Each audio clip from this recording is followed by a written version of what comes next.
सारे लोगों ने आपको बेवकूफ बनाया। मेरा तीजा 40वां फातिहा। रजा ग्राफी की हो गई है मौत। रजा ग्राफी का हो गया है एक्सीडेंट। रजा ग्राफी कहाँ है गायब? क्या वो जेल में है? रजा ग्राफी जेल से लाए। रजा ग्राफी की माता से बात, रजा ग्राफी के पिताजी से बात। ये सब 34 दिन इतना चला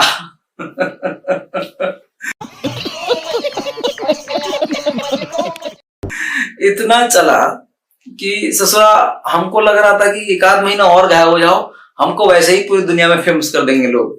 फर्जी खबर चला के। बहरहाल उन सभी लोगों का धन्यवाद जिन्होंने फर्जी खबर चलाई, क्योंकि देखिए ऐसा है, फर्जी खबर चला के उन्होंने तो कुछ पैसे कमाए, अच्छे खासे सब्सक्राइबर कमाए, लेकिन बेचारों ने न चाहकर भी हमको जो है काफी ज्यादा और लोगों तक पहुंचा दिया कि पता नहीं कौन था रजा ग्राफी। जो नहीं जानता था वो भी सर्च करने लगा कि रजा ग्राफी कौन है, वेयर इज रजा ग्राफी, व्हाट हैपन विद रजा ग्राफी। ये सब चीजें चल रही थी। और दोस्तों इन सभी बातों में बहुत सारे मैंने देखे कि टोपी वाले, लंबी दाढ़ी वाले, अल्लाह वाले और बहुत सारे ऐसे थे जो सिर्फ रजा ग्राफी के नाम पे ही अपडेट दे रहे थे। और ये सारी बातें एक बार में बता रहा हूँ, किसी चैनल का तो नाम नहीं लूंगा क्योंकि वो बेचारे हमारे वेल विशर थे। बच गया साला। उन बेचारों को कुछ नहीं पता था, बस उनको ये था कि चलो ठीक है रजा ग्राफी के बारे में बता के अगर हमारे सब्सक्राइबर बढ़ रहे हैं तो भाई बढ़ाते रहो, कोई दिक्कत नहीं है। उस चाहत में भले उनके पास कोई सटीक और सही जानकारी नहीं थी, कुछ भी जानकारी नहीं थी, लेकिन सब ने अपने मन से कुछ भी आपको बताया। लेकिन आप लोगों की मोहब्बत थी भाई, आप लोगों ने हमारी फिक्र में उनकी बातें, उनके झूठ को सच माना, इसमें आपकी कोई गलती नहीं है। बहरहाल अब मैटर ये है कि भाई साहब सवाल आपके दिमाग में है कि रजा भाई बता नहीं रहे, इधर उधर घुमा रहे हैं, भाई के साथ हुआ क्या? देखिए भाई हुआ क्या, अगर आप थोड़ा दिमाग पे जोर देंगे तो आप समझ जाएंगे कि क्या हो सकता है मेरे जैसे पत्रकार के साथ। सोचिए, जी हाँ, वही हुआ जिसका अंदेशा था। जो भी हमारे कंटेंट को देखता था, मेरी वीडियो को देखता था, लोग कमेंट करते थे आप इंडिया से हैं फिर भी जिंदा हैं, भाई आप दिल्ली में तो नहीं रहते होगे, भाई आप मुंबई में तो, भाई आप उत्तर प्रदेश में तो रहते नहीं होगे वरना आप जिंदा नहीं होते। इस तरह की बातें सभी लोग किया करते थे। मेरे खानदान, मेरे मोहल्ले के लोग कहते थे यार आज नहीं तो कल तुम्हारे साथ कुछ बुरा हो सकता है।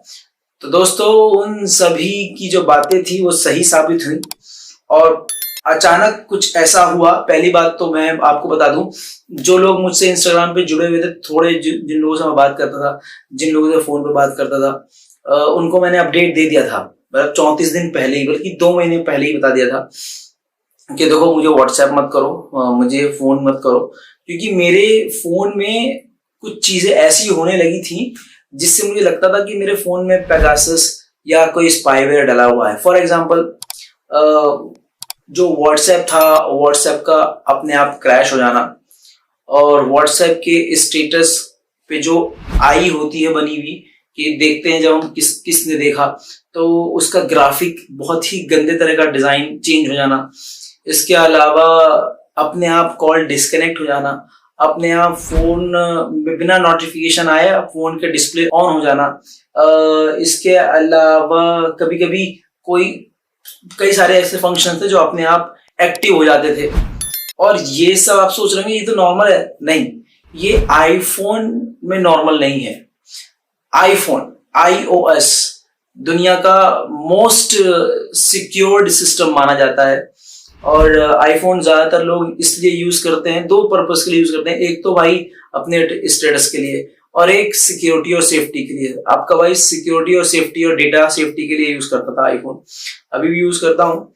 बहरहाल अब तो अभी आप देख रहे होगे मैं सैमसंग का वो फोल्ड वाला, पता नहीं कौन सा है, मैं बस पसंद आया था ले लिया मैंने, ये यूज कर रहा हूँ। बट आईफोन भी यूज कर रहा हूँ फिलहाल, लेकिन मेरे उस फोन में ये चीजें दिक्कत करने लगी तो मैंने अपने लोगों को बताना शुरू कर दिया था। जैसे बहुत सारी चीजें हो रही थी, फेसबुक अपने आप लॉग इन हो जाना, अपने आप लॉग आउट हो जाना, राइट, कई सारे ऐप अपने आप एक्टिव हो जाना और डीएक्टिवेट हो जाना, कई सारी चीजों में ग्लिच आना शुरू हो गया था। तो चीज मुझे समझ में आ गई थी क्योंकि मैंने पेगासस पे काफी अच्छी खासी जो है रिसर्च करी हुई थी, बहुत कुछ पढ़ा हुआ था डेटा मैंने। तो ये चीज मुझे समझ में आ गई थी कि भाई कुछ बड़ा झोल चल रहा है। तो मैंने अपने सभी लोगों को वो बहुत सारे ऐसे लोग हैं जो इस बात के गवाह हैं, जिनको मैंने मना किया था कि आप मुझे कॉल वॉल मत करो यार, क्या फायदा, तुम भी फंसोगे, ठीक है। ये सब तो मैं ऑलरेडी झेल रहा था कई महीनों से। अचानक 20 से 21 जनवरी को 2022 को एक चीज हुई मेरे साथ। वो ये हुई कि उस दिन से मेरे जो कि है चैनल है उसको पॉज कर दिया गया, चैनल को पूरी तरह से पॉज कर दिया गया। जो मेरा बैंक अकाउंट है उसको भी पॉज कर दिया गया, एक तरह से सीज कर दिया गया। मेरा जो आइडेंटिटी कार्ड है वो बिल्कुल बेकार हो गया था, मेरे फोन बिल्कुल बंद हो गए थे, मेरे नेटवर्क, मेरे सिम विम सब पूरी तरह से, मतलब सब कुछ बंद हो गया था, मतलब मेरे हाथ पैर कट चुके थे। सोशल मीडिया में जितना मेरा अकाउंट था सब तरह से पॉज कर दिया गया था। और लीगल एक नोटिस था जिसकी वजह से कानूनी दावपेच ऐसे थे कि जिसके रहते हुए कोई भी चीज मैं डाल नहीं सकता था, सोशल मीडिया पे मैं जा नहीं सकता था, पब्लिक के सामने जा नहीं सकता था, कोई बात रख नहीं सकता था, क्योंकि कानून का जब फंदा पड़ता है तो कानून के तरीके से ही निकलना पड़ता है, राइट। तो हुआ ये था कि आपको पता है पिछले 2 साल से मैं ना सो रहा था, ना आराम कर रहा था, ना घूम फिर रहा था, बस ये था कि काम काम काम। तो एक टेंशन का माहौल घर में बना हुआ था, और उसके अलावा बहुत ज्यादा डिप्रेशन, बहुत दिमाग पे प्रेशर। तो ये डिसाइड किया कि चलो फोन ही नहीं है, मतलब फोन इस्तेमाल नहीं कर सकते, सोशल नहीं हो सकते, तो थोड़ा सा कट ऑफ हो गया था कि ठीक है लेट इट बी, जो हो गया हो गया। और जो मेरे एडवोकेट्स थे वो सब उसमें लग गए, अल्हम्दुलिल्लाह आप लोगों की दुआ से। बहुत अच्छी टीम है मेरी, बहुत तगड़ी टीम है। वरना आपको पता है कि आज जिसकी सरकार है उनके चंगुल से बचना और उनसे बच के निकलना मुश्किल ही नहीं, नामुमकिन है। लेकिन सब अच्छे से होगा और अच्छे से हुआ, और मुझे यकीन था कि सत्यमेव जयते वो चीज होगी। लेकिन हाँ, जो चीजें आपको बताई गई, रजाग्राफी जेल में, रजाग्राफी का एक्सीडेंट, रजाग्राफी मर गए, ऐसा कुछ भी नहीं था। बिल्कुल ठीक हूँ, आपके सामने हूँ।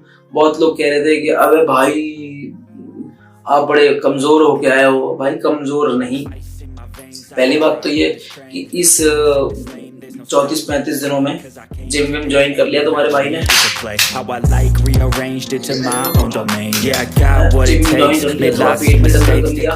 और जब जिम करते हैं तो भाई वो इफेक्ट सब चेहरे पे भी पड़ता है, ठीक है। तो अब थोड़ा सा फिटफाट हूं मैं, बस ये था।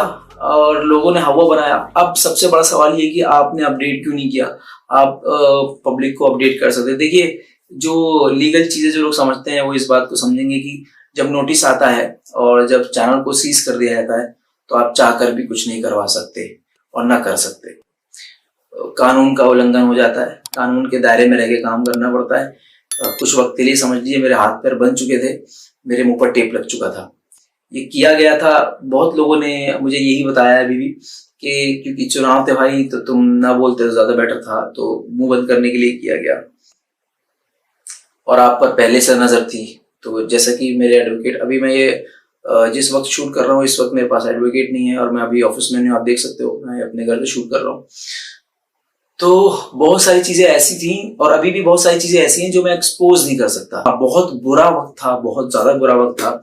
बस ये अच्छा हुआ कि ऐसे बहुत सारे आप जानते हैं जर्नलिस्ट हैं जो अभी तक जेल में है। कश्मीर से जितने भी जर्नलिस्ट है, बहुत सारे जर्नलिस्ट हैं वो जेल में है। यूएपीए ठोक ठोक के अंदर डाल रखा है। इसके अलावा पता नहीं फर्जी केसेस, मर्डर का, एनडीपीएस का लगा के अंदर कर दिया। किसी भी तरह का जो लगा सकते हैं उन्होंने केस लगाया अंदर, किसी भी तरह से ठोक के उनको बंद करने के लिए किया गया है। बस ये था कि आप लोगों की दुआ थी जिसकी वजह से गलत फंदे में नहीं फंसा और दोबारा से उसी स्टाइल में और उसी अंदाज में कानूनी तौर से वापस आया। हमारे पास जिसे कहते हैं अथॉरिटी है और कोर्ट का आदेश है कि जिस तरह से हम काम कर रहे थे हम काम कर सकते हैं। बैंक अकाउंट, सबसे बड़ी बात थी कि मेरा बैंक अकाउंट सीज कर दिया गया था। कोई ट्रांजैक्शन नहीं, गूगल पे, यूपीआई कुछ यूज नहीं करना, क्रेडिट डेबिट आपका सब बंद। तो आप समझ सकते हो कि वो कंडीशन कितनी खराब रही होगी और किसी के लिए इससे बुरी कंडीशन नहीं हो सकती। और मेरे घर वाले सब लोग प्रॉब्लम में थे, बहुत टेंशन में थे। आप लोगों की दुआ थी कि आपके सामने हूँ और इंशाल्लाह इसी तरह से आगे आता रहूँगा। लेकिन जितनी भी ये बातें आपने हमारे पीछे सुनी, कभी किसी ने कुछ बोला, कभी किसी ने कुछ बोला, भाई साहब 1% भी, अबे मेरी माँ को दिखाया, मेरी माँ, अल्लाह मेरी तौबा, वो भी बेचारी जिस जो भी होगी किसी की माँ होगी, लेकिन कहना नहीं चाहिए।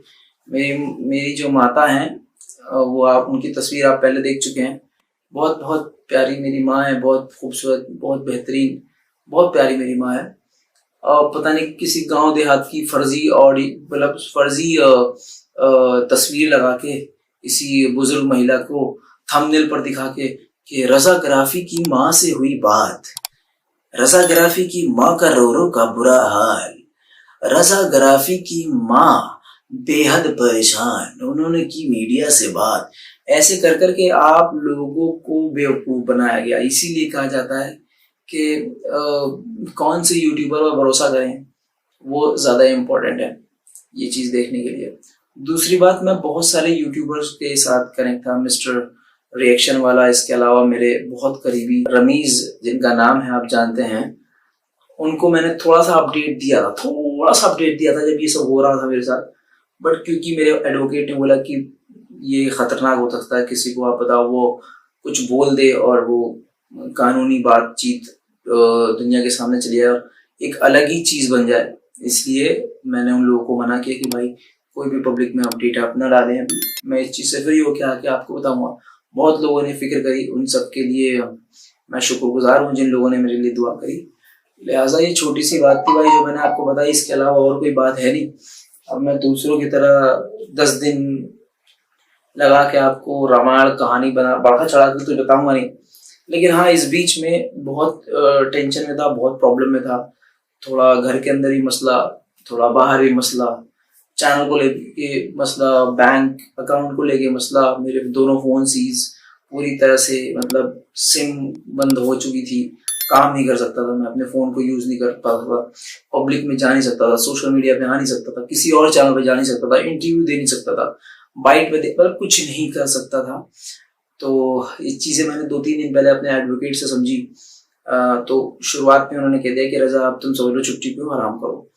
तो बस तुम्हारा भाई आराम कर रहा था और आपकी दुआ है कि आपके सामने हूँ और इंशाल्लाह इसी तरह से काम करता रहूंगा। तो भाई 100 की सीधी यही बात थी, अब बिल्कुल ठीक हूँ, आपके सामने हूँ, राइट। कुछ भी इस तरह का अपडेट हुआ करेगा, कुछ भी ऐसा हुआ करेगा भाई, रजाग्राफी अनस्क्रिप्टेड पे आके मैं आपको इसी तरह से बता दिया करूंगा। अभी भी इतना समय इसलिए लग गया क्योंकि मैंने आप लोगों से शुरू में कहा था कि मैं आऊंगा यूट्यूब पे, अपने अनस्क्रिप्टेड बताऊंगा क्या हुआ था, कैसे हुआ था, क्या था मैं, वो इतना देर इसलिए लग गया क्योंकि मैं 5-5, 6-6 अपडेट कर रहा हूँ और वॉर शुरू हो चुकी थी जब मैंने काम करना शुरू किया, जब यूक्रेन और रशिया का जंग शुरू हो चुका था। तो इस बीच में मैंने काम करना शुरू किया था, तो इतने अपडेट्स थे, इतनी रिपोर्ट्स थी, इतने इनपुट मिल रहे थे कि मतलब टाइम ही नहीं मिल पा रहा था, जिसकी वजह से आज ये जो शूट कर रहा हूँ मैं, ये सुबह के 4:11 इस वक्त हो रहे हैं, इस वक्त मैं शूट कर रहा हूँ। तो यानी रात भर काम किया है मैंने, अभी सोया नहीं हूँ और अनस्क्रिप्टेड के लिए ऑफिस से सीधा घर आके शूट कर रहा हूँ, राइट। और अब थोड़ी देर में फजर की नमाज पढ़ के आपका भाई सो जाएगा, फिर अगले दिन फिर सुबह से काम, समझ रहे हो। तो भाई यही है, बाकी गलत फहमियों में मत पड़िएगा। बहुत बहुत शुक्रिया मेरी बात सुनने के लिए, समझने के लिए और दुआओं के लिए। आप सभी का हाथ जोड़कर शुक्रिया कि आप लोगों ने मेरे लिए हमेशा दुआ करी। खुदा हाफिज।